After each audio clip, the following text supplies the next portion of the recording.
Beef ഞാനുള്ള masala കൂട്ടാം കേട്ടോ. മസാല ഉള്ളി തക്കാളി മസാല പൊടികളൊക്കെ ഇട്ടാണ് അണ്ടിമുന്തിരി പൊരിക്കുക കേട്ടോ.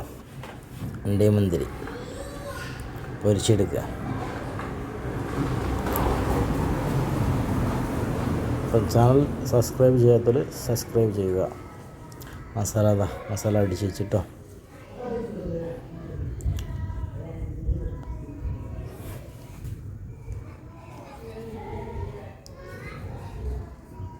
കറിവേപ്പിലയിട്ട്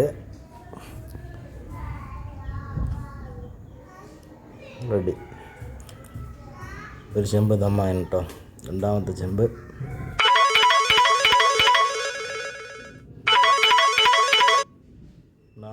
കേട്ടോ.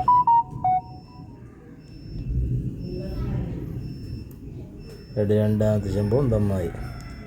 കുറച്ച് കടായി ഉണ്ട് കേട്ടോ. കടായി കൊയ്ക്ക് പൊരിച്ച് മസാല റെഡി. കടായം റെഡിയായി.